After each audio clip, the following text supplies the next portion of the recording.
Let's review finding the area of regular polygons.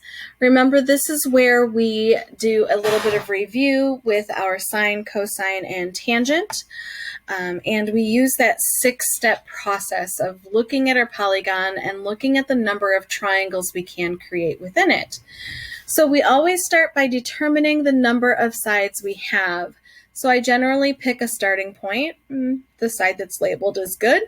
So I count. So that's 1, 2, 3, 4, 5, 6, 7, 8, 9.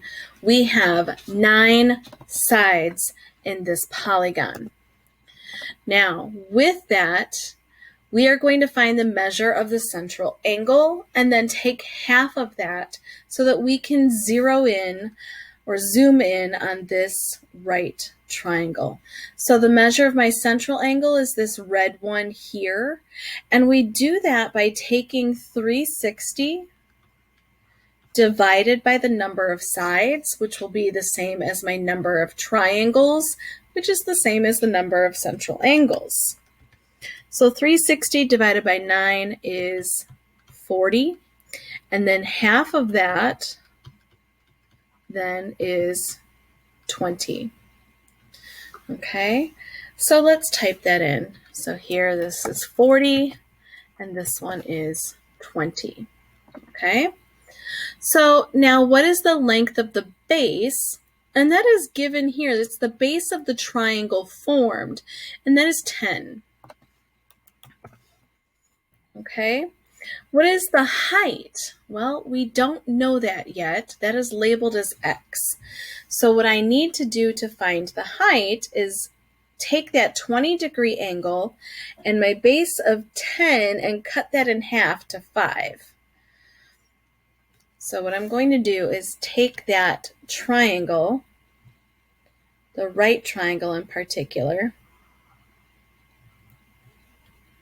This is 5.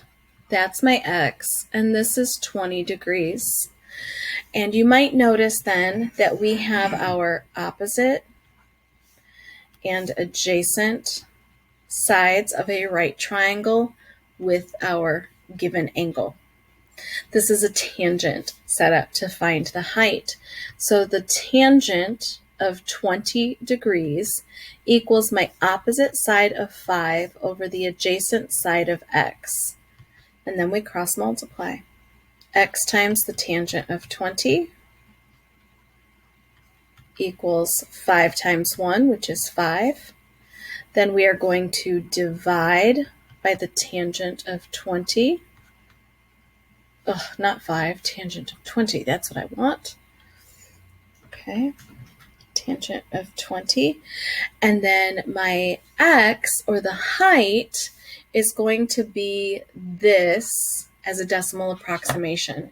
So you're going to take your scientific calculator and you are going to type in 5 divided by tangent 20 and then hit enter. You should get 13.7373871. So we are going to round this, so 13.737. I'm going to go 3 decimal places, actually 4. So I'll round that up to a 4. So 13.7374. 13.7374. Okay, so now we find the area of the triangle. And by triangle, I mean this one that has the base of 10 and now my height of 13.7374. So remember, the area of our triangle is base times height divided by 2. So we are going to do 10 times the 13.7374 and then divide by 2. So 13.7374 times 10 divided by 2 is 68.687. 68.687. So what is the area of the entire polygon?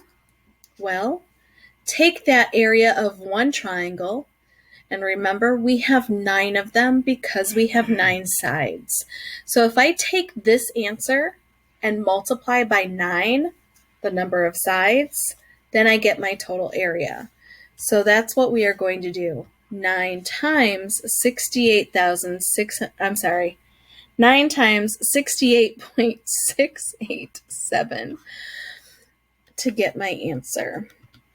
And that gives me 618.183. 618.183.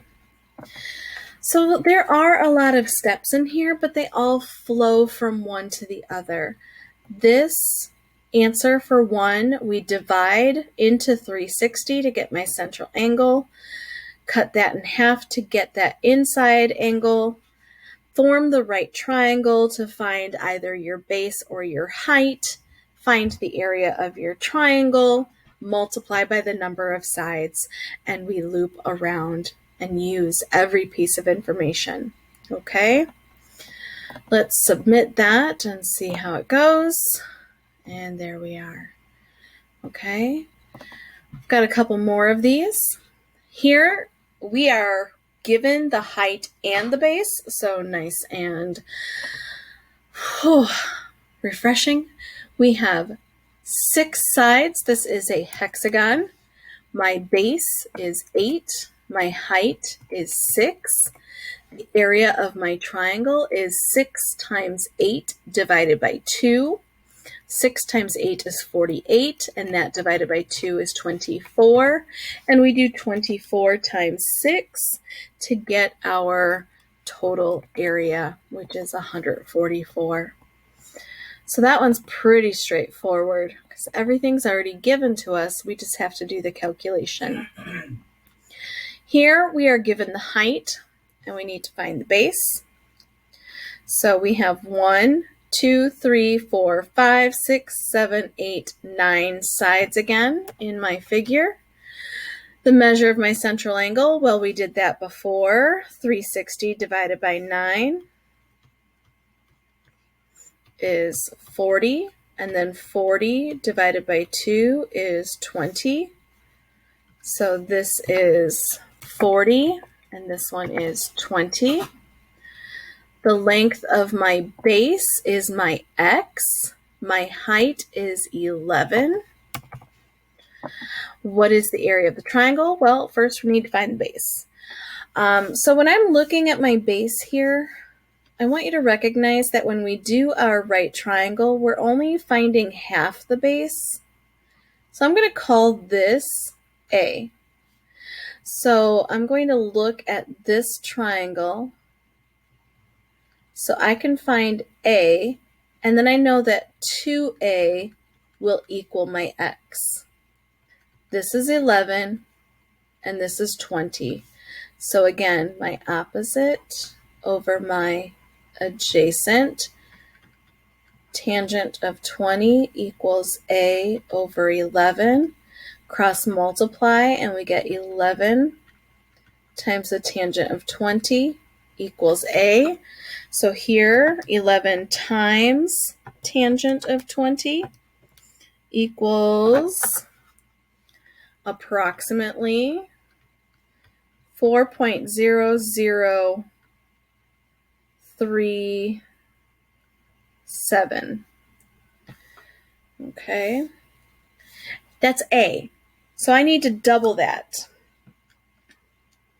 So 8.0074. 8.0074 is that doubled.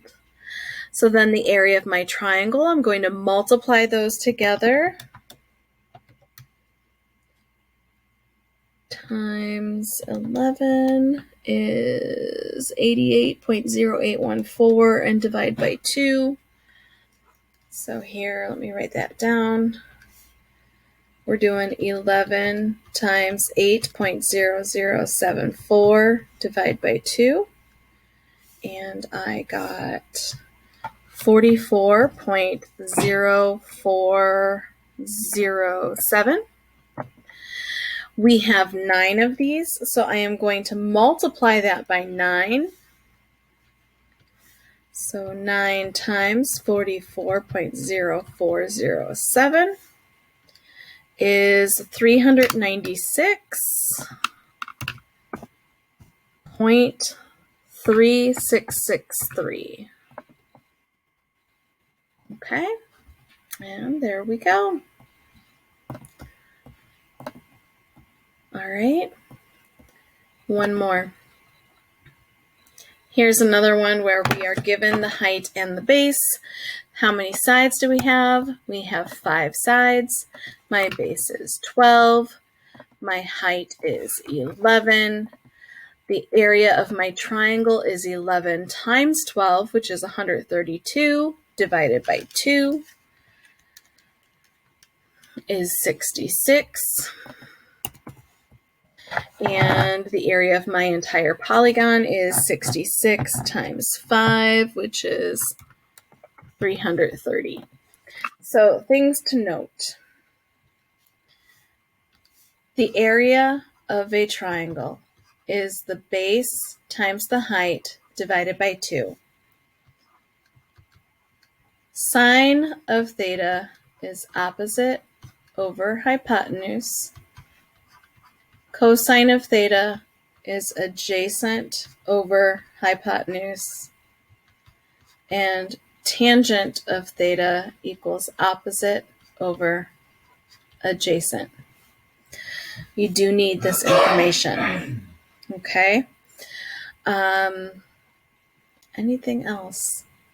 Oh yeah, and 360 divided by n equals your central angle measure. Okay, there we go.